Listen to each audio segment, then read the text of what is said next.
Yeah. Well, today, members of the British Parliament debated whether or not Donald Trump should be banned from the UK after calls to ban him after his ban on Muslims entering the United States sort of created a firestorm over there.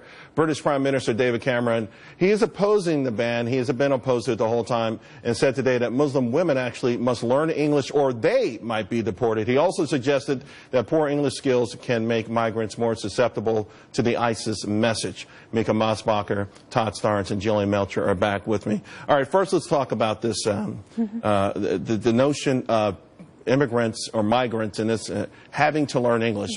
In America, we've talked about that for a long time. In fact, a lot of people are a little frustrated that people can come to this country and not have to learn a language. But assimilation is the biggest issue in Europe with the Muslims in particular. Yeah, I think this makes so much sense. I mean, if you look in Britain in particular at how many Muslim women, how many immigrant women do not speak English, it's a huge problem. And it's been defended on a civil rights perspective, but I think that's completely the wrong way of looking at it. These women are marginalized, they're vulnerable. You've got 11,000 honor crimes happening, many of them honor killings, within a 4-year period. These women need to be assimilated into society, not closeted away, not vulnerable, and this is a great way to do it. You know, Minka, some are criticizing David Cameron, saying this is way too little with respect to changing the culture, to Jillian's point, the culture that actually invites, the type of harm and treatment of women that the West considers deplorable. Well, yes. I mean, first of all, we've got to be careful and not get into nation building. And second, we're talking about but not having our nations rebuilt either. We got to be careful not having our nations rebuilt, though. Exactly. First of all, but secondly, it's interesting what's going on in Great Britain, but the British can't vote in presidential elections here in the United States. What I'm concerned about are the 7 million Muslims here in the U.S., many who are law-abiding citizens who need to adapt to our culture, first of all, and secondly, need to help police their culture to suss out who is in danger to Americans.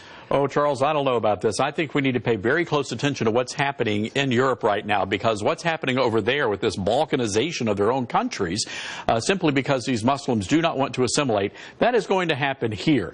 And we've already set the groundwork for that to happen. Every time you try to get, every time you argue, yes, we need to have a common language, that language is English, people go crazy. So again, this is a very important issue. We need to pay attention to what's happening over there. And if we do not, then we are going to have hell. We see these neighborhoods in France where they're enclaves. They have satellite TVs. They only listen to their TV. They only speak their language. There's one thing, and this is where you get the debate about multiculturalism. In America, we're a melting pot. We're proud of it, but we all have shared common values, like Pledge of Allegiance. So, we'll all get up at the ball game and put our hands over our heart. That's not going to happen in Europe. You may have a Turkish soccer team playing a German soccer team, and it'd be crazy. Yeah, I mean, I think the United States has been very lucky in that so much of its migration, so much of its immigration have been people from shared cultures. They may speak Spanish, but they've got a Judeo-Christian heritage. We do see a changing face of immigration. Assimilation is going to be much bigger of a problem. Oh, before we go. The UK thing. Anybody see this? The ban on Trump? Yeah, I mean, it was really dumb stuff. It's so wrong-headed because the whole premise of it is that we ban him because of hate speech. Is he a guy giving hate speech? Absolutely, but free speech is an absolute principle, not a way to protect Western values. Charles, I've given some thought to this, and all I can say is this: we took in Piers Morgan. The least they can do is take Donald Trump. I did learn a new word though, a wazdok, which is like an annoying person. Anyway, I'm sure I mispronounced it like I do everything else. Thanks a lot, guys. Well, Donald Trump, he talks about 9/11 to counter the New York values barb, if you will, thrown by Ted Cruz at the FBN debate. My passion on New York values is next.